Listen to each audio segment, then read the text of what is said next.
अस्सलाम वालेकुम class 9th turning effect of forces chapter number 4 का एक टॉपिक रह गया था, वो था रेजोल्यूशन ऑफ फोर्सेस। ठीक है, आज इसे हम देखते हैं कि रेजोल्यूशन ऑफ फोर्सेस में क्या होता है। ठीक है, रेजोल्यूशन का मीन है स्पिल्ट अप कर देना। ठीक है, मतलब कि अलग कर देना कौन सी दो फोर्सेस को। ठीक है, रेजोल्यूशन ऑफ फोर्सेस का टॉपिक समझाने से पहले जो है ना, मैं आपको एक जो है ना छोटा सा टॉपिक क्लियर कर दूं कि ये हमारे पास एक ऑब्जेक्ट है। ठीक है, 10 न्यूटन की फोर्स यहाँ पे लग रही है, इसे 10 न्यूटन की फोर्स ही इस साइड से लगेगी।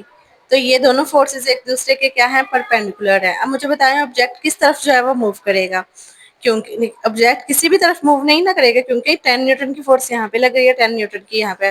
ऑब्जेक्ट किस तरफ मूव करेगा, उसके रिजल्टेंट की तरफ। ठीक है, और ये एक एफ है, ये F1 है, ये F2 है और ये एफ है। ठीक है, मीन्स के सिंगल फोर्स है जो उसके दोनों जो फोर्सेस हैं उनके रिजल्टेंट की तरफ जो है वो मूव कर रही है। ठीक है, तो रेजोल्यूशन ऑफ फैक्टर फोर्सेस में यही है लिखा हुआ है कि स्प्लिट कर देना किससे, फोर्सेस को into two mutually perpendicular component. Two जो है वो म्यूचुअली परपेंडिकुलर कौन कौन से हैं, एक ये F1 फोर्स और एक है F2। इन दोनों फोर्सेस को क्या कर देना, एक दूसरे से स्प्लिट कर देना, अलग कर देना उनके कंपोनेंट की बेस पे, जैसे हम क्या कहते हैं, रेजोल्यूशन ऑफ फोर्सेस। ठीक है, डेफिनेशन की समझ आ गई है। Splitting up of forces into two mutually perpendicular components is called resolution of that forces। के forces को उनके component की base पे split up कर देना, वो हमारे पास क्या है, resolution of forces है। और आप लोगों को पता है components कौन से होते हैं, सिंगल वेक्टर थोड़ी ना हम लिख देते हैं, वेक्टर के साथ दो उसके components जो हैं वो भी हम साथ में जो है वो explain करते हैं। और components दो तरह के होते हैं, x axis वाले components और y axis वाले components।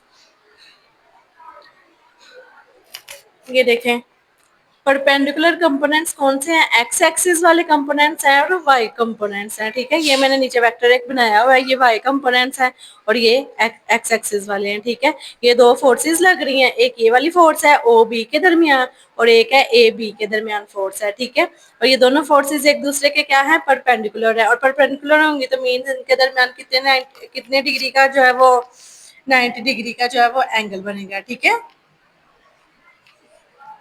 ये नीचे ओ ए फोर्स है।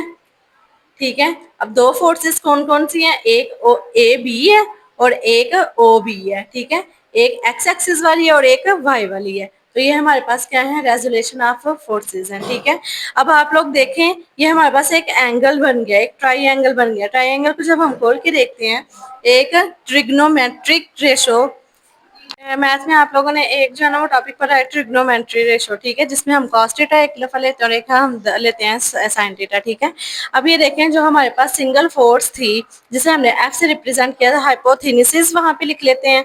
जो एक परपेंडिकुलर है ए बी जो है, वहां पे हमारी एक परपेंडिकुलर फोर्स लग रही है और जो दूसरी है नीचे वाली जो होती है वो एक बेस होती है। ठीक है, कॉस थीटा में हम बेस और हाइपोथेनिसिस को ले लेते हैं, और बेस पे आप लोगों को पता है एफ एक्सिस है और हाइपोथेनिसिस में क्या है, एफ है सिर्फ। ठीक है, ओ बी बेस कहाँ पे है, ओ बी में, और हाइपोथेनिसिस में क्या है, एफ है।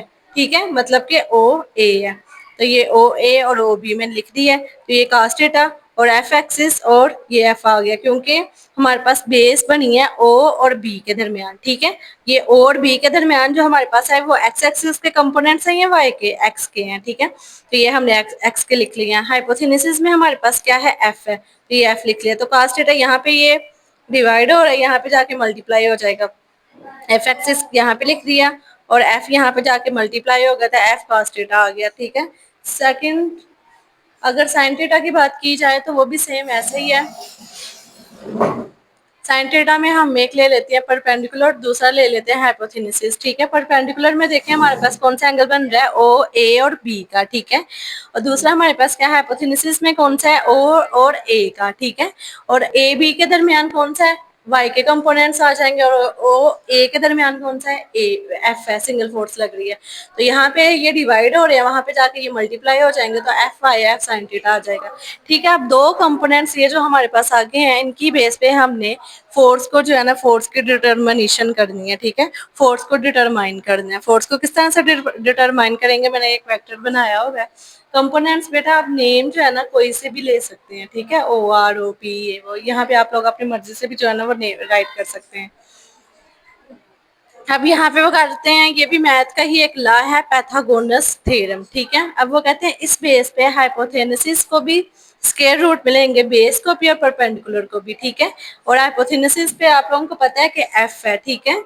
बेस पे क्या है, एक्स है, और परपेंडिकुलर पे क्या है, वाई है। ये परपेंडिकुलर है, परपेंडिकुलर आपको पता है कि वर्टिकल लाइन होती है, ठीक है। वर्टिकल लाइन को वाई से जो है वो रिप्रेजेंट किया जाता है और बेस को किससे किया जाता है, एफ से, एक्स से, ठीक है। अब इनके स्क्वायर रूट लेने हैं और स्क्वायर रूट को खत्म करने के लिए हम दोनों साइड्स पे क्या लेंगे, स्क्वायर को खत्म करने दोनों साइड्स पे हम जानो स्क्वायर रूट लेंगे, ठीक है। स्क्वायर रूट को खत्म करके हमारे पास ये आ गया एफ एक्स स्क्वायर और प्लस एफ वाई स्क्वायर, ठीक है। अब डिटरमाइन तो हमने कर ली है फोर्स को, अब वो कहते हैं इसके डायरेक्शन निकालनी है। तो आप लोगों को पता है डायरेक्शन किस तरह से निकालते हैं, मैग्नीट्यूड मैंने बता दिया और डायरेक्शन मैंने कितनी दफा आपको बताई है कि डायरेक्शन जो है वो tan थीटा से निकाली जाती है, परपेंडिकुलर ओवर बेस। और परपेंडिकुलर पे देखें कौन कौन से है हमारे पास, आर और पी है, और बेस पे कौन से हैं, ओ और पी हैं, ठीक है। तो वो मैंने लिखे हुए हैं। और परपेंडिकुलर पे कौन से कंपोनेंट्स हैं, वाई है, तो वो वाई लिख दिया। और बेस पे कौन से है, एक्स वाले, और tan थीटा इधर जाके इनवर्स में हो जाएगा, F Y multiply over F X आ जाएगा, ठीक है। ये था हमारा आज का टॉपिक रेजोल्यूशन ऑफ फोर्स, जिसमें हमने रेजोल्यूशन ऑफ फोर्स की डेफिनेशन पढ़ी, कंपोनेंट्स बताए कि कंपोनेंट्स कितने टाइप के होते हैं, ठीक है। फिर हमने हाइपोथेसिस और परपेंडिकुलर का बताया। फिर उनकी जो दो कंपोनेंट साइन थीटा और cos थीटा की बेस पे जो हमारे पास दो कंपोनेंट्स निकले थे, उनकी बेस पे हमने जो है फोर्स को डिटरमाइन किया। फोर्स को डिटरमाइन करने के बाद हमने जो है ना उनकी डायरेक्शन जो है ना फोर्सेस की जो है वो निकाल लिया। होपफुली का आज के लेक्चर की आप लोगों को समझ आई होगी। Thank you so much.